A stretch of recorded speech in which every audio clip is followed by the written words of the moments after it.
Hi, I'm Bob Kovacs, and this is my 1995 Subaru Legacy. The project I want to do today is to replace the oil sender. This is the device that sends a signal that turns on the oil light that's on the dashboard. So in my car, it's all greasy around it, so I think there's an oil leak that's coming through the oil sender, and that's what I'll be changing. Now the oil sender is this rather greasy looking part. It's underneath the alternator, so it's a little hard to get to, but it's below my fingertip. There you go, that is the oil sender. There's just one wire terminal on the top, so basically all you need to do is remove the wire, unthread the old one, thread in the new one, and reattach the wire. But of course you can see how greasy it is down there, so I'm going to be washing the grease off first. This engine is just covered with grease, which has a lot to do with why I want to fix it. I want to do some repairs. There's a lot of oil leaks.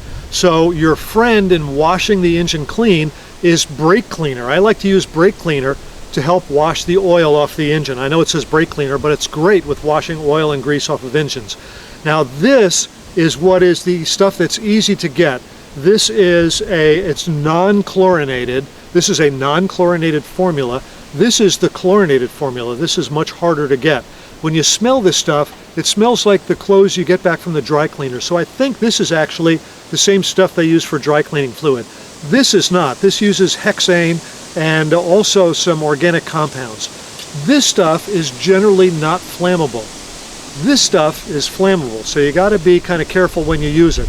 That's why I'm going to first try to degrease my engine outside where it's here in the open and there's a breeze that'll blow any fumes away.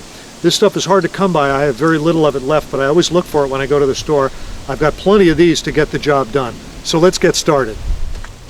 So it's really all nasty down in here, all greasy and everything. I'm going to use my degreaser, my brake cleaner, which is really good for cleaning all kinds of grease, and spray away.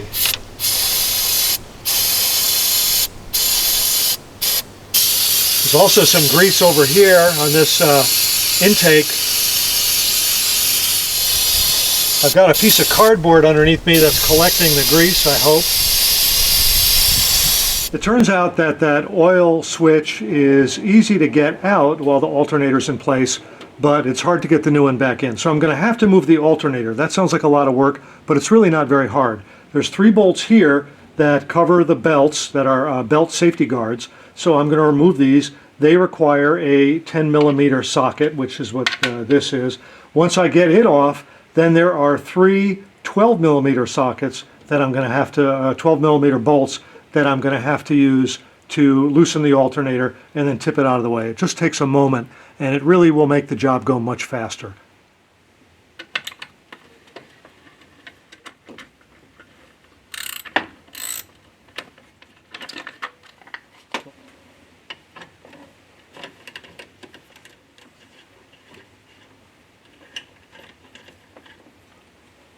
Bolt 3. Now this bolt is a little different than the others because it fits inside of that rubber grommet, so make sure that you know where that bolt is and reuse it in that location.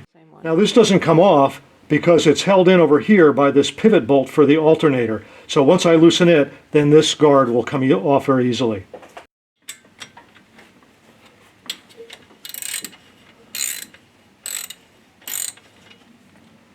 And now this guard comes right off. There's 3 bolts holding the alternator in. This is the pivot bolt, and it's now loose. This bolt here adjusts the height of the alternator. That's what puts tension on the belt. And this bolt down here, which is a little hard to see, this is for the to lock down the tensioner so the tensioner doesn't adjust as you drive the car. And they all require a 12mm socket. So first we do this one. So the bolt, the tension adjuster is not locked down. Okay, it's now loose. And now I can adjust this one. And it's hard for you to see maybe, but it is taking the tension off the belt, which is much looser. You have to loosen the tensioner quite a bit to get the belt off. You can see the bolt is coming up here. If I tap it down, there it goes.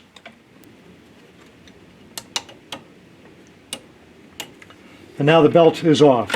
So this would be a great time if you wanted to replace your belt, if you looked at your belts and there were cracks in it. But my belt's in pretty good shape, so I'm not going to replace it. I'll just reinstall it when this job is done.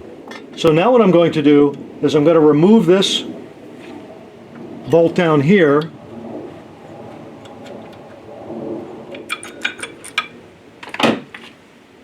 And now the alternator will swing up.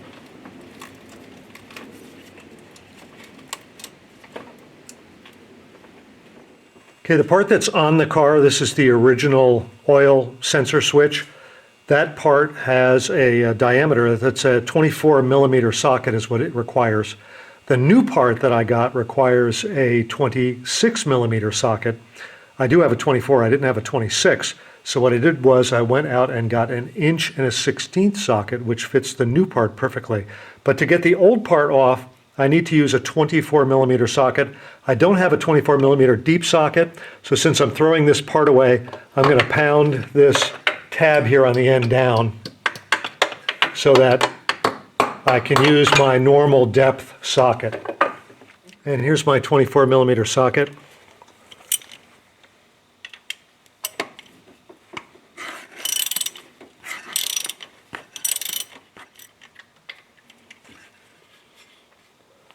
And that's the old part. So here's the new part.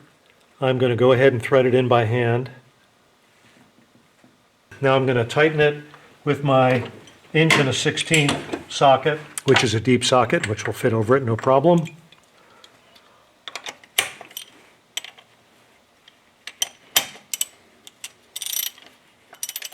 There we go, good and tight. I'll put the connector on the end.